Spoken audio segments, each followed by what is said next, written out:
अब हम आते हैं इस क्वेश्चन के ऊपर that what is the policy behind constructive res judicata. Constructive res judicata के पीछे क्या पॉलिसी है?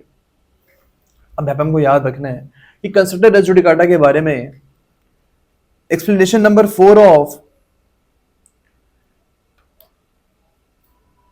सेक्शन नंबर 11 बात करते हैं। यहां पर लिखा हुआ है any matter which might and ought to have been made ground of defence और attack in such former suit shall be deemed to have been a matter directly and substantially in issue in such suit। अब इसका मतलब हम समझेंगे, but यहां पे आपको याद रखना है कि जो हमारी फोर्थ एक्सप्लेनेशन है इसकी भी यही पॉलिसी है that there should be an end to litigation and there should not be multiplicity of proceedings। अब हम इसे कॉन्सेप्ट के बारे में समझते हैं।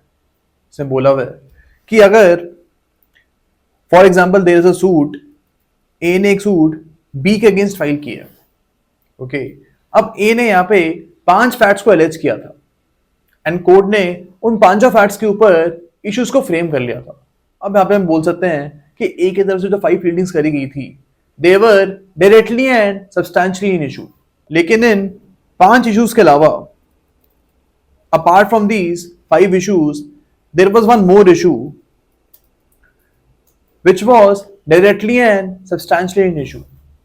यहाँ पे एक और इशू था जो कि डायरेक्टली एंड सब्सटैंशियल इशू था, लेकिन ए ने इसको रेज नहीं किया था। अपनी गलती की वजह से ए ने इसको रेज नहीं किया था, ओके। अब आगे जाके सपोज डिसीजन बी के फेवर में आता है, इस केस में बी के फेवर में डिसीजन आता है। अब यहाँ पे ए जो है इस एक इशू के ऊपर दोबारा से सूट फाइल कर देता है। ए ने यहाँ पे बी के अगेंस्ट इस इशू के ऊपर दोबारा से केस फाइल कर दिया, ओके। अब यहाँ पे क्या ये सूट फाइल कर सकता है? In this particular case constructive res judicata will apply.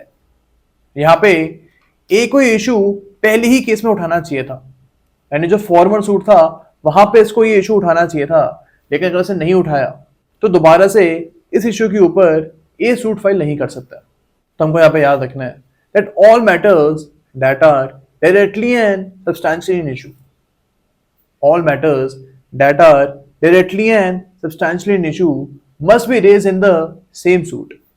It is the duty of the party, it is the duty of the party to get a comprehensive decision in the case, to get a comprehensive decision in the case. एक case में एक comprehensive complete decision आए, ये दोनों parties की responsibility है, okay.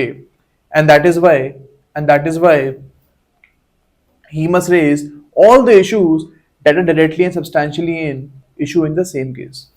इसके बाद you can write that the party has to raise all the matters, that are directly and substantially an issue। He shall also raise those issues which he could have raised by proper due diligence। He should also raise those issues which he could have raised by proper due diligence। यानी parties को वो issues भी उठाने पड़ेंगे जो ये normal due diligence करके, यानी थोड़ी छानबीन करके पता लगा सकते थे। हमको यहाँ पे याद रखना है that the law does not favor those persons who are sleeping upon their rights। Law does not help those persons who are sleeping upon their rights। तो सेम चीज हम यहाँ पे भी अप्लाई कर सकते हैं कि सारे इश्यूज जो कि डायरेक्टली सब्सटैंशियल इशू थे, अगर इनको पार्टी सेम सूट में नहीं उठा रही है तो बाद में जाके इन इश्यूज को वो एक दूसरे केस में नहीं उठा सकती है, ओके। तो ये कुछ पॉइंट्स हमको याद रखने हैं with respect to constructive res judicata.